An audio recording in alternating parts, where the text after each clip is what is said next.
Hi friends, இன்றைக்கி இந்த வீடியோவில் ரொம்ப சிம்பிளாக நல்ல ஈஸியாக செய்யக்கூடிய நல்ல டேஸ்டியான ஹெல்த்தியான ஒரு ஈவினிங் ஸ்நாக்ஸ் ரெசிபி எப்படி பண்ணதாங்க பார்க்க போகிறோம்.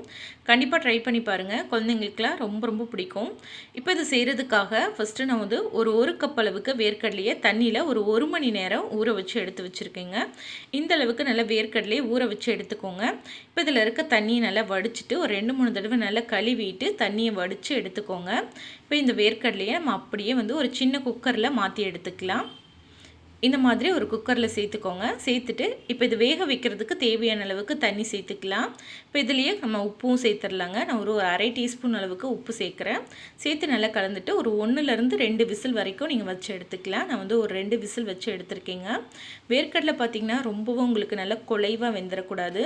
கொஞ்சம் சாப்பிட்றதுக்கு கொஞ்சம் க்ரன்ச்சியாக இருக்க மாதிரி இந்த பதத்தில் வேக வச்சு எடுத்துக்கோங்க. இப்போ இதில் இருக்க தண்ணியெல்லாம் வடிச்சிட்டு நம்ம ஒரு பவுலில் மாற்றி எடுத்துக்கலாம். இப்போ பாருங்கள், வேர்க்கடலையே தண்ணியெல்லாம் வடிச்சிட்டு ஒரு பவுலில் மாற்றி எடுத்தாச்சு. இப்போ இது கூட சேர்க்குறதுக்கு ஒரு மீடியம் சைஸ் பெரிய வெங்காயம் நல்லா பொடிசாக கட் பண்ணி சேர்த்துக்கோங்க. இது கூடவே ஒரு தக்காளி பழம் உள்ளே இருக்க விதையை எடுத்துகிட்டு அந்த தோலை மட்டும் கட் பண்ணி சேர்த்துக்கோங்க. இதுலேயே ஒரு மீடியம் சைஸ் கேரட் நல்லா துருவி சேர்த்துக்கோங்க. கொஞ்சமாக பொடியாக நறுக்குன கொத்தமல்லி தலையும் சேர்த்துக்கலாங்க. இது கூடவே ஒரு பாதி அளவுக்கு எலுமிச்சம்பழம் சாறு சேர்த்துக்கலாம். இது கூட நீங்கள் விருப்பப்பட்டால் மாங்காய் இருந்ததுன்னா அதை கூட நல்லா பொடியாக கட் பண்ணி சேர்த்துக்கலாங்க.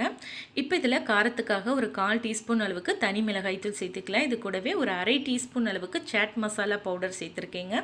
இது இருந்தால் சேர்த்துக்கோங்க, இல்லைன்னா ஸ்கிப் பண்ணிக்கலாம். நம்ம வந்து வேர்க்கடலை வேக வைக்கும் போதே உப்பு சேர்த்துருக்கோம். ஸோ உப்பு வந்து உங்களுக்கு தேவைப்பட்டால் மட்டும் சேர்த்துக்கோங்க. இப்போ இது எல்லாத்தையும் சேர்த்து நல்லா கலந்து எடுத்துக்கலாங்க. இது நல்லா இந்த மாதிரி எல்லாம் ஒன்று போல் நல்லா கலந்து மிக்ஸ் பண்ணி விட்டுருங்க. அவ்வளோதான், நம்மளோட சூப்பரான நல்ல டேஸ்டியான ஹெல்த்தியான வேர்க்கடலை மசாலா ரெடி ஆயிடுச்சு. கண்டிப்பாக நீங்களும் ட்ரை பண்ணி பாருங்கள். ரொம்ப ஈஸியாக இருக்கும். நம்ம எடுத்த 1 கப் அளவுக்கு வேர்க்கடலைக்கு பார்த்திங்கன்னா கிட்டத்தட்ட ஒரு 4 பேர் தாராளமாக சாப்பிட்லாம். ட்ரை பண்ணிவிட்டு உங்களுக்கு எப்படி வந்ததுன்னு கமெண்ட்டில் சொல்லுங்கள். இந்த ரெசிபி பிடிச்சிருந்தால் மறக்காமல் லைக் பண்ணிக்கோங்க, உங்கள் ஃப்ரெண்ட்ஸ் கூட ஷேர் பண்ணிக்கோங்க. நம்ம சேனலையும் சப்ஸ்கிரைப் பண்ணிக்கோங்க. நாளைக்கு ஒரு சூப்பரான ரெசிபியோடு நான் உங்களை மீட் பண்ணுறேன் ஃப்ரெண்ட்ஸ். தேங்க்யூ.